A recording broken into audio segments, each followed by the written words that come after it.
All right, chat. So I know it's actually been a while since we actually made some content, but some big news just happened for Dnf Duel. Of course, you guys already seen my reaction to that. Yes, let's go. Let's go. Let's go. My favorite character, the one and only character I said I wanted. Y'all can have everybody else now. Everybody else y'all can have. Let's go. Which I'm super happy about the things that are finally coming inside of Dnf Duel. You know, one of the big issues that people said about this game right off the bat was that we just didn't know about the future of this game. There was no roadmap. There was no hint or talks about or DLC. The communication from the development side or the publishing side, it's just not very good. It wasn't that good. But finally, we are getting some news about the future of Dnf Duel, which a lot of people are definitely talking positively about. You know, finally the game is in a positive light, which is good for this game, man. It's been rough for some Dnf Duel, not gonna lie. But besides mine and many others, most requested character finally coming inside of Dnf Duel Spectre, there was also the balance changes that was also talked about, and there was a little bit of hint of stuff that we could peek inside the trailer. So I want to do a breakdown of everything we know as far as what is going to be changing inside of Dnf Duel, because there is some sneak peeks there inside that trailer that we could definitely take a look at. So of course we watched the trailer the other day, but of course there's a little bit more information here from the actual trailer, just from the actual visuals themselves. Now of course they talk about the balance update, which is going to have buff more than 100 skills. So remember, they stated for this that there's going to be nothing but buffs. So this is going to be nothing but buffs for over 100 skills. That is scary to think about. If you think about the power level of the characters within this game and just the things that some of these characters bring to the table, just to think about some of these characters are also going to be getting buffs. No nerfs, just straight buffs, right? So this is going to be even crazier of a game. This can really break this game even more. So hopefully this can probably change to where like some characters get some really crazy things. Maybe some of the top characters probably get like, you know, a little touches to make them feel like they got something. Some of these I hope are some universal changes. So maybe these like more than 100 skill things are probably like some universal things, because there's some things in this trailer we're going to see that a few characters actually got access to that weren't there before, that may just be a universal change to the game. All right, so slowing the footage down a little bit, we can first see that Inquisitor is going to toss out the flask and then immediately cancel the flask into a dash right here, like bam. Like, so this is going to be very good, especially if you could do this from say like the Molotov toss as well and come in. This is going to allow her to get in very quickly and allow her to do conversions that weren't necessarily possible before. Okay, you see this all combos on top of just being able to apply pressure better. And of course we can see Ranger doing his thing right here, so he's able to do the shots, immediately cancel that into the jump shots, and then he's going to toss out the grenade from there. Now I don't know if this actually is possible, what he did right there. So maybe new change.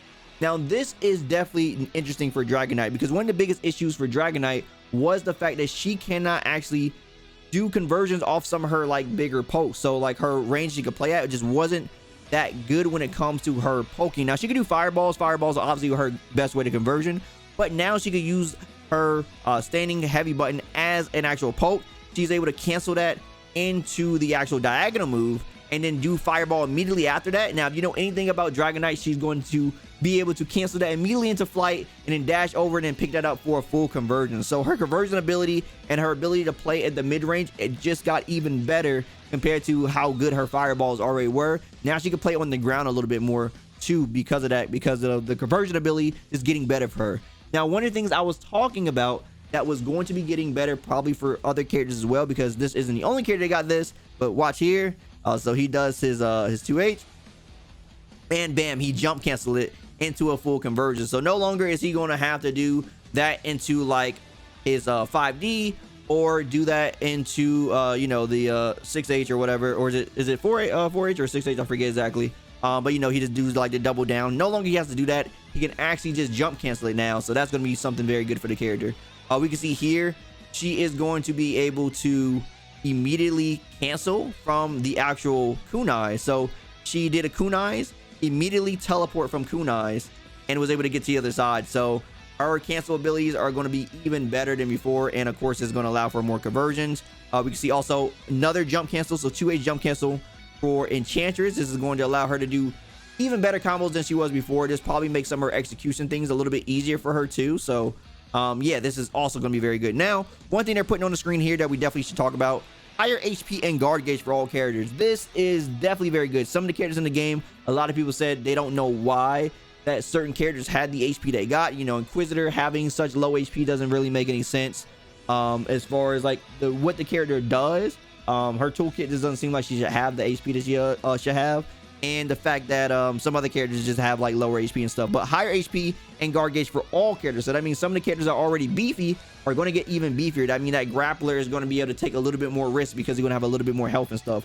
Guard gauge, this is going to be huge, right? This is going to be implementation for things like guard breaks. So guard breaks are going to be something that's going to be a little bit harder to do. So maybe strings that we do with Striker now that can do like instant guard breaks and stuff are not going to be able to really do that no more because of the increase of guard gauge for characters and stuff like that. So we're going to see how this is actually going to change the way some characters are going to play and stuff.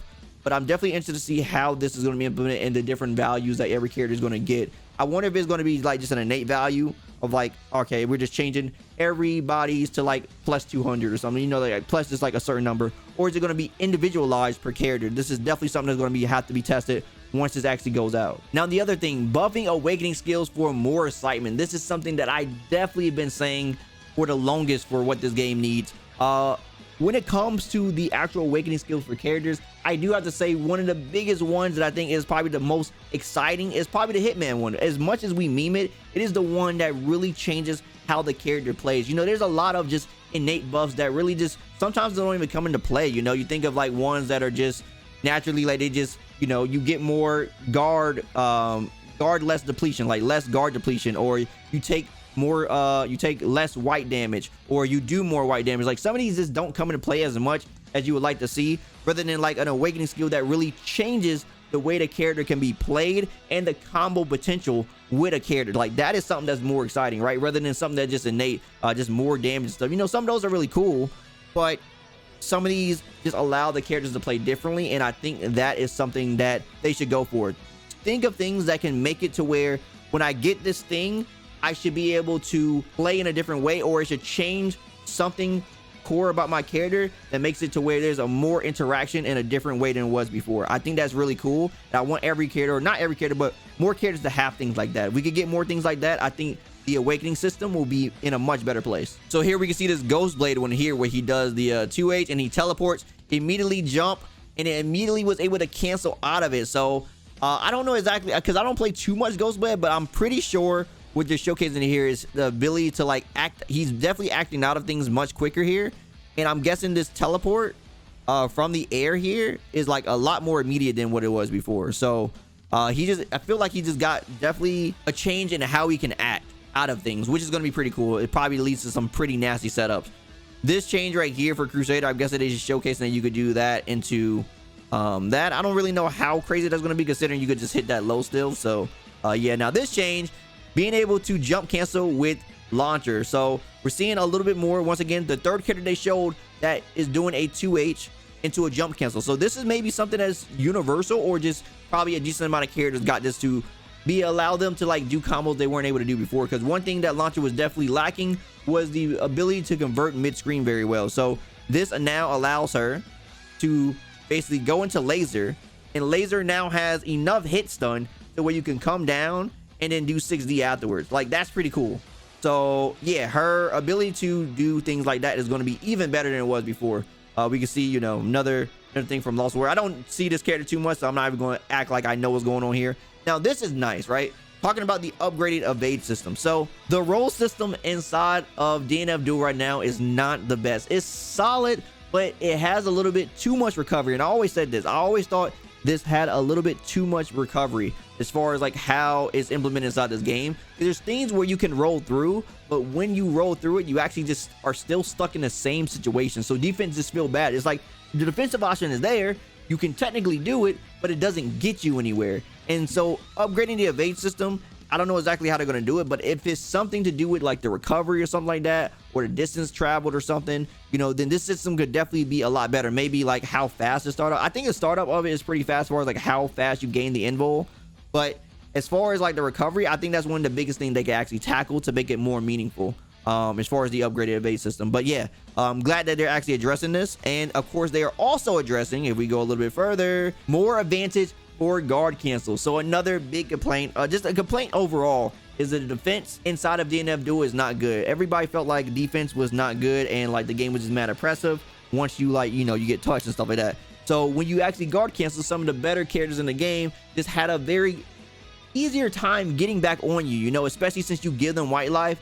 You'll see say Hitman, he'll like just come back in and then like conversion, or Striker come back in conversion, Swiftmaster come back in conversion. So you had these characters that are just able to like just pull up on you really fast. There wasn't a lot of advantage. Now how much advantage they're going to give this, we'll have to see. I don't think it should be as much advantage as where like it knocks you down and all of a sudden they're at a point to where they could put a media on you, that type of advantage. I think it just should be a good, clear, concise, neutral situation to where you actually can move before the character can actually come in and do something to you, you know. It don't need to be that plus to where you can run up and do full on like meaties and stuff. Some games do have it like that, but I don't think this is necessarily a game that needs the system to be like that. But just more advantageous for sure, to where you can actually have a chance to move or contest people if they're trying to come in like that. Say with like buttons with the conversion and stuff like that, you have more of a fighting chance. I think that'd be a better approach for this, and just overall just better defense inside the game with the roll system, and of course the guard cancels is just going to be a much better spot for DNF Duel for sure. But yeah, chat, I'm super excited for these DNF Duel changes. I hope this gets the game a little bit more of that recognition that I felt like it was deserving of, but of course you know, you have to earn that, and it definitely wasn't earned in its keep. But hopefully people give the game a second chance, and this is going to bring some people back in, of course, with the new character and balancing of some of the characters that people felt weaker. Maybe you were a launcher fan, you weren't really a big fan of the game. Hopefully these changes get you back on board and make things a little bit more fun for all around for everyone. So I hope this is a step in the right direction. I would have liked to see a little bit more personally. If I wanted to be, you know, a little bit greedy, I would have liked to see like a roadmap to let us know that there's something coming else in the future. I would like to see something like that, maybe talking something about you know, like potential other characters. They don't even gotta say nothing, just like just black marks, just silhouettes. So it don't even gotta be actual silhouettes, just like just a random Google image character or something like that, and just say like, hey, these are dates or something, like, you know, there's a season pass coming, battle pass or whatever, something. Just letting them know that there's more content in the future, because for all we know, this could actually just be the end all be all. We got one character, a balance patch, and this could be the final swan song of DNF Duel. But just knowing that there's more to the future to expect, like have they been doing with Guilty Gear Strive, just letting us know, being more transparent with the you know, the way the game is going. I would like to see more of that for this game. So hopefully in the future, when its content start rolling out, we can start to see more of that, and yeah, just be more excited about things to come. But overall, super excited about the positivity around the game right now, and I'm looking forward to the changes, man. I can't wait to try things out. Yeah, let's keep going.